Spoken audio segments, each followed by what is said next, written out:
السلام علیکم ورحمت الله وبرکاتو. ډیر خلک چې کوم دی هغه د روزې د مبارکې میاشتې په انتظار چې دا ډیره ښایسته میاشته را روانه ده، ډیره مبارکه میاشته ده، ډیره د سعادت والا میاشته ده، ډیره د خوشنصیبۍ میاشته ده. هر هغه کس دی دا کوشش کوي، که زنانې خوندي که نارینه وروڼي، هر کس له دا کوشش پکار دی چې څنګه د روزې میاشته شروع سوله ډایرکټ به دغه ذکر مو شروع کړو: رب اغفر وارحم وانت ارحم الراحمین، رب اغفر وارحم وانت ارحم الراحمین.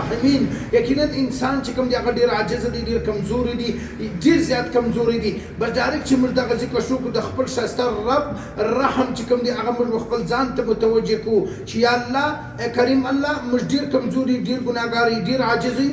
یا الله زموږ د ټولو مغفرت په نصیب کې او د روزې دا مبارکه میاشته پر موږ باندې قیمتي وګرځي او سعادتمنې وګرځي. او یا الله د روزې دا ښایسته میاشته چې کومه ده د دې سره موږ ته نیکۍ چې کومې دي او د دې سره موږ ته فایدې چې کومې دي هغه را نصیب کړي او موږ ته پر دین باندې استقامت چې دی هغه را نصیب کړي. هر کس که چیرې دا طلب او کوشش ولري نو بیا به زموږ د دنیا هم کامیابي او د آخرت به هم کامیابي. الله تعالی دې موږ ته پر دې باندې د عمل کولو توفیق را نصیب کړي.